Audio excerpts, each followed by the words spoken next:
Hi, everybody. How are you doing? This is Thanksgiving week of 2021. You can tell that the weather is changing because I have changed my hats. I think of myself as the Jill Winebanks of hats. Some of you will understand that in terms of Jill Winebanks and her pins. Anyway, I woke up this morning to an inch of snow on the ground, and it's really quite pretty because there are, you can still see the leaves that didn't get raked, I admit, but the leaves that are on the ground. So you have these pops of color coming through the white and little sprigs of grass still coming up. So you see some green. I mean, it's lovely. It's really lovely. I wanted to share with you, though, a reading that came sometime in the last few days, and it's from Richard Rohr's group, the Center for Action and Contemplation. I don't know if you subscribe to that. If you do, this will sound familiar, and I think I have to sneeze.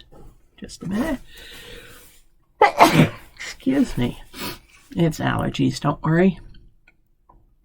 But it's titled, Seeing Ourselves as God Sees Us. And thank you to all of those who said bless you. Seeing ourselves as God sees us. He says, we can say that the deepest question of life really is not what my father or my mother thought of me, or what my husband or wife thinks of me, or what my pastor or my boss thinks of me.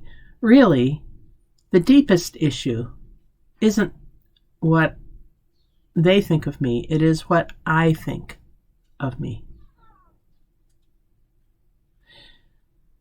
But I can join God in knowing who God knows me to be. Can we? Can we let ourselves join God in knowing who God knows us to be? He says, can I join God in seeing who God sees me to be when God sees me? Read that again. Can I join God in seeing who God sees me to be when God sees me? He says, this is salvation. In order to do this, I have to let go of my own present way of seeing things and discover I can't. We're afraid to lose control, the control that we think that we have over the life that we think that we're living. Say that again. We're afraid to lose the control that we think that we have over the life that we think that we are living. And we're addicted to what blinds us. The mystery of the cross, then, is this mystery of just being liberated from this deep addiction to the illusion of an ultimately isolated self that has to make it on its own.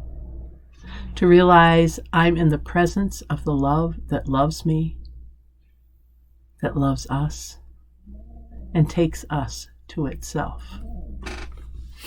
I like this. It challenges me, especially where it talks about that I'm addicted to what blinds me.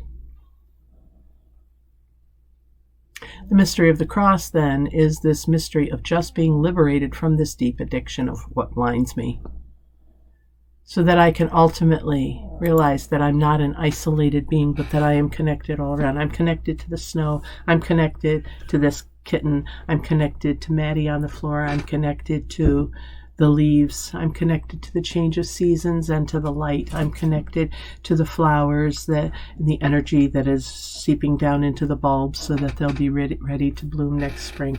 I'm connected. I think about that movie, which escapes me the title of it now, where it's about another planet and everything is just connected. And when this when this being who's not really from there but inhabits a human-made replica of the people there, when that being gets to the planet and falls in love and learns their ways and everything else, then he also becomes connected to the life force.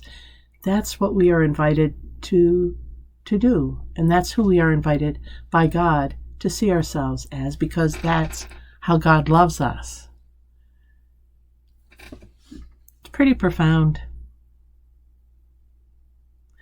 So maybe this Thanksgiving, that's something we can work on.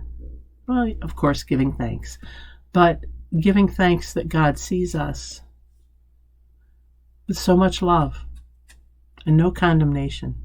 Maybe a little sadness and sorrow sometimes that we don't quite get it yet. But God loves us. And maybe we can work toward seeing ourselves as God sees us. That's the thought for today. How would that change who you are if you could see yourself as God sees you? Thanks for joining me for this prayerful pause of the pastor. I'm Pastor Deb Swift of South Presbyterian Church in Rochester, New York, with Zara Moon Kitty walking around. I hope you have a great day, and until next time, take care, God bless, and bye for now.